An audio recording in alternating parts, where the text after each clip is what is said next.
Hi guys, welcome to Bundy Bug. My name's Leanne and welcome back to my channel. So today we are looking at the full fuel sending unit on my 1969 VW Beetle, as it's basically not recording how much fuel's in there and I want to see what's going on. As you can see, it's a gorgeous autumn day here in the UK, although a little chilly.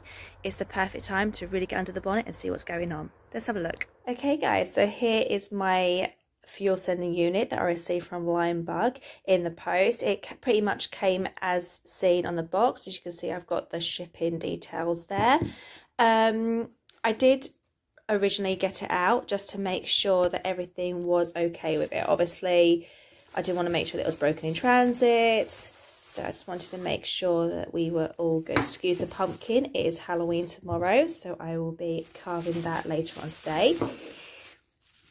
The one thing that I did notice about it as soon as I got it was it is exactly the same as my one in my car. There is no difference at all. There's no modification to it or anything, which I guess is great. So when I had a look at it, the first thing I noticed straight away was the mechanism on the inside. And as soon as I moved the hinge, I guess the ball hinge, you can hear it almost making a little, just a little rubbing noise, really. If I just be quiet.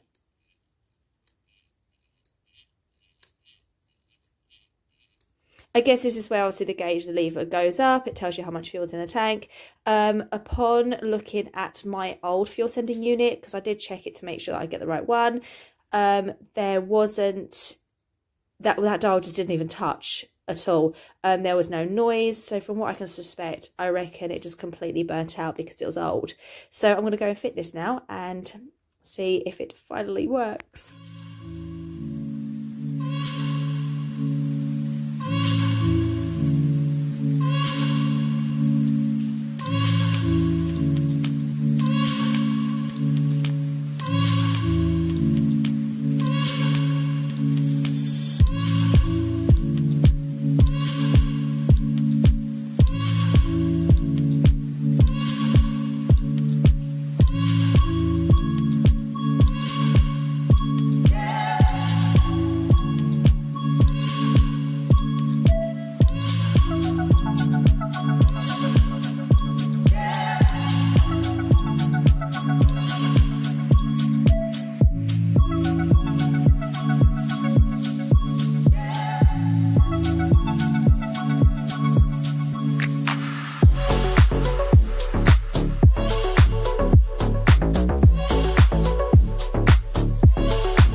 Okay guys, so you saw that literally took me under 5 minutes to fit. If I can do it, anyone can.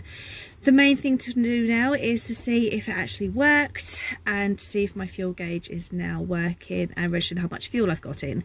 This has been an issue that I've really need to get sorted because I've been completely estimating the amount of fuel I've got in my car.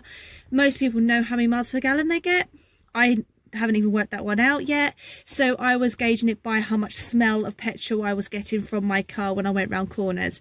I know that's not the best technique to use on how much fuel you got in your engine, but it worked for me, and so far Bundy didn't let me down and stop anywhere, so you know, go what you know. Let's see if it works.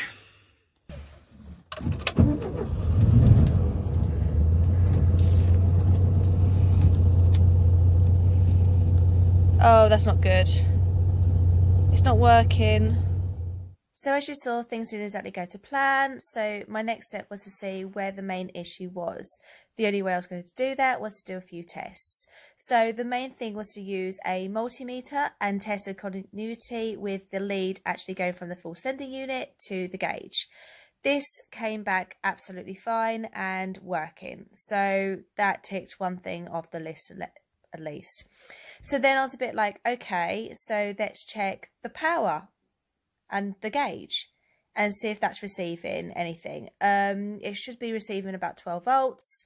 Again, using the multimeter, we tested that, absolutely fine. So then was a bit like, okay, let's test the old fuel sending unit just to rule it out. You know, that should not read anything that's broken, right? Tested that. No, the ohms on that were working. So my fuel sending unit, my old one, wasn't even broken. So after everything ruled out, the only thing we could figure out that it might be would be the gauge itself. So last but least, we tested the gauge, and again, electricity was going to that. There was nothing there. So we put everything back together thinking, okay, I'm going to have to buy a new gauge and fit that. Well, in the wiggling of it about or putting everything back together, it randomly started working. The gauge recorded everything. The little line on my fuel sending unit went up. So I didn't need a new fuel sending unit at all. It was just the gauge being a pest, basically. So I've wasted 27 quid on nothing. But the way I'm looking at it, I'm still seeing the silver lining. I still have the brand new fuel sending unit in her that I fitted. I haven't put the old one back in. I'm looking at it as it's okay, I've got a spare. Okay, so I've put together a little clip of everything that we've done, all the tests and everything. I know right now the first thing I should have done was check the fuel sending unit with the multimeter and actually made sure it was broken and done a test, and that is full on me for not even doing that. And I think next time I will definitely look at all options before jumping to conclusions and thinking that it's one thing in particular wrong. So if you are in doubt, test it first. Don't be a fool and pay £27 like me for a unit you don't even need. So like and subscribe, guys. Take care. I'll see you soon. Bye now.